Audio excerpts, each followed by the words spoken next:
Good morning, Ms. Robertson. Good morning. All right, let's talk about your dispositions from your, as well as your self-assessment from your University of West Georgia, guide. The first thing is, let's talk about your strengths.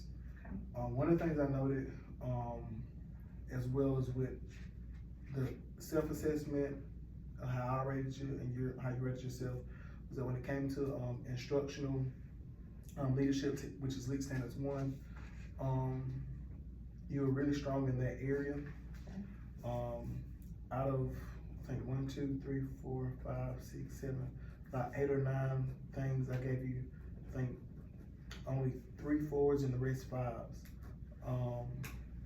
Because truly you are, you work with all types of stakeholders to improve the instructional leadership practices to ensure that all students are able to develop, communicate, and implement the vision of the school, as well as how it leads to school improvement. On your disposition sheet, it says, as a visionary, you're able to articulate a clear and compelling vision for the school or the district.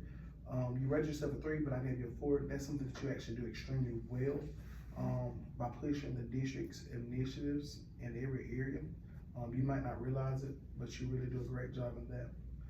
As well as, when we're looking on that disposition as well, the ethical stuff, maintain appropriate confidentiality in all communications. I would say you're probably one of the best leaders in the building when it comes to that, and model personal integrity. Those are strengths for you, because honestly, when it comes to confidentiality, you ensure that people who don't need to know or don't have a right to know, they don't know from your perspective, and I appreciate that, which goes a long way in this field. Any questions or thoughts on that so far? No, sir. Okay. When it comes to responsive with the dispositions, you model and care, you take genuine concern for all students and staff members and community members. You gave yourself a 3, but I think you're being really modest in that as well. You demonstrate respect for and interest of learning and about the values of diverse cultures. You respect the rights of others, but that goes back to the ethical as well. You advocate for protecting the civil and human rights. You advocate for students with disabilities and things of that nature. You do a great job in that as well. And that ties directly to the League Standard 2 about school climate. That's something that you do extremely well. And I want to say when it came to that, I think I gave you all 5s and 1 4. And I will say, even with that, although I gave you a 5, we still can grow, because I know some people think, well, if you get a 5, there's no room for growth. There's always room for growth, but in other words, it's saying that you do it extremely well. As well as when it comes to the overall planning of assessments and things of that nature.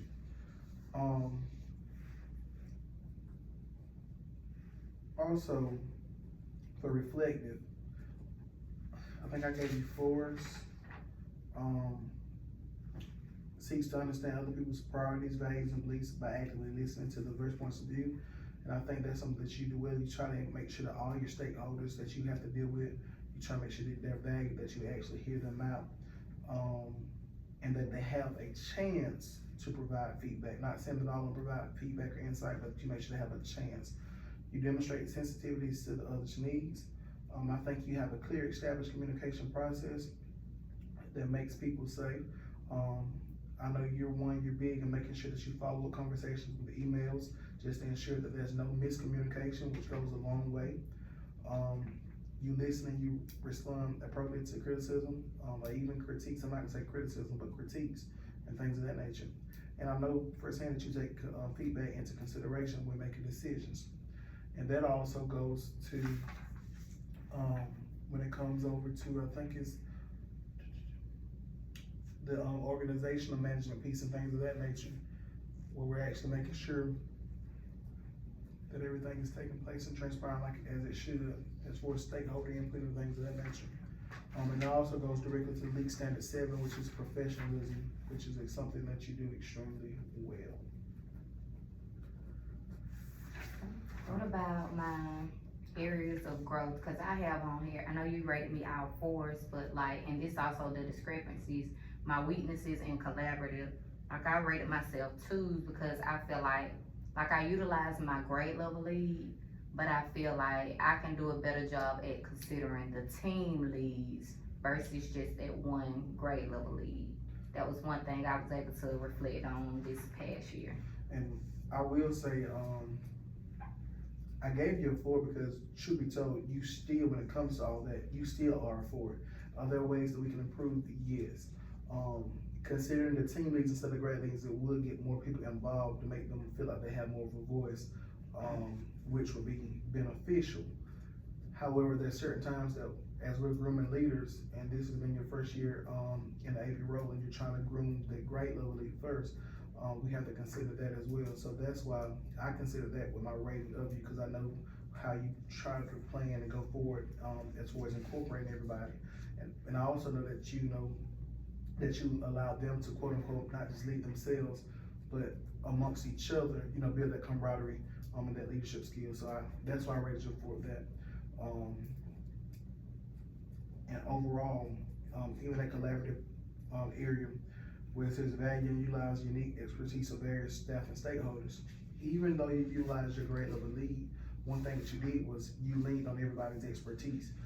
For example, there was one teacher, Ms. Lagundi, when it came to certain situations, you made sure that you relied on her strengths and her experiences, and her lived experiences to help in the decision making versus the experience of your grade level lead, which is vital and important.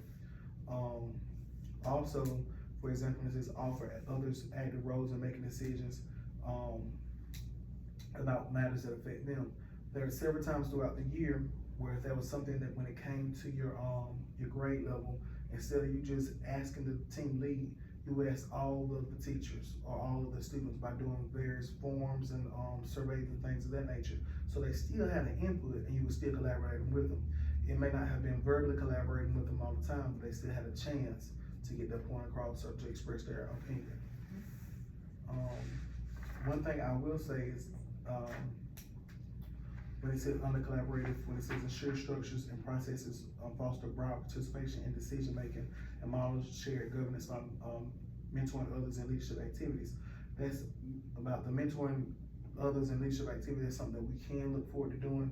But one thing I would say is that as we continue to grow as a school and in leadership, we can delegate certain tasks to others and even for sharing out and things of that nature, which will help cover that.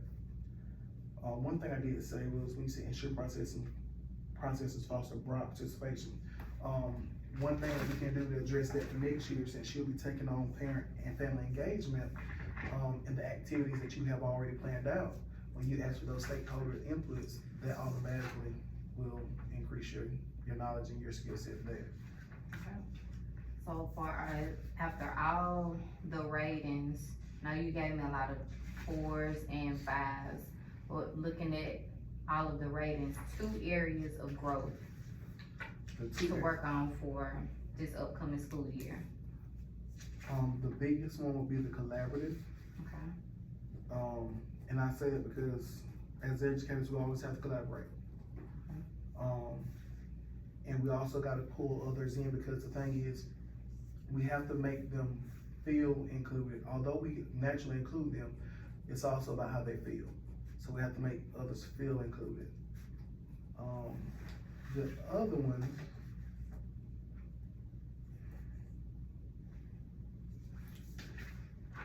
and then with the collaborative, I know I've talked about, considering other team leads instead of just the grade leads, and you said, that'll get more people involved and help build leadership skills for those that are in leadership. Okay, so that's one way to gain experience. And then another area. Honestly, this is probably gonna be a harder one for me to say, but it wouldn't be from the dispositions, it would be from the leads. And that would be with the human resources management. Okay. That's something that you already do a good job in, but to be even better, you take the active role when it comes to quote unquote even conducting the interview process, which you already see on the interview panels. But then you can take that the role as being the one who actually facilitates the interviews. Because as you move forward, that's gonna be something that you have to do anyway. So that would be something to look at.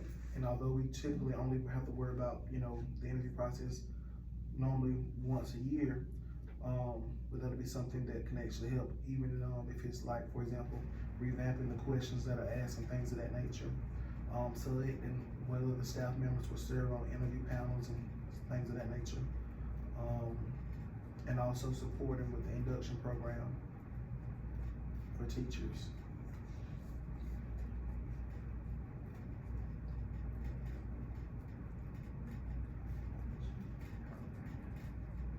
Is there anything else that I need to add or need to know so I can self-reflect to be better for next year? One of the things I will say is that when we look at reflective and collaborative, we have to also consider people's individual styles and personalities. So for those that you get to know truly the best way to communicate with them. For example, I'm a talker, so naturally I'll talk. But at the same time, I also can be receptive of the email. Okay. Some of the teachers that we work with, that you work with, may prefer more conversation sometimes over the email, because honestly, some of them, for example, if you're a math teacher like me, you might not understand the email sometimes as much as a verbal conversation, because what I believe in truly is if I can have a conversation, let's have a conversation, and I can follow up with the email to ensure that there's no misunderstandings. So kind of balancing both. Yes. That way you This can. time we're meeting, this time we're putting on my communication log. Absolutely. Okay. And honestly, that also makes it so that people feel more welcome or inviting to come and have a conversation. And sometimes it makes people think, even though we're all are very approachable, it gives them the impression that we're approachable. Okay. And that we truly welcome open dialogue, because that's what some people need, is that open dialogue in that moment, versus sometimes written format, it comes across totally different than what we would say verbally. But yeah. But overall, I think you do a phenomenal job. And just because it's an area of growth does not mean it's necessarily a weakness.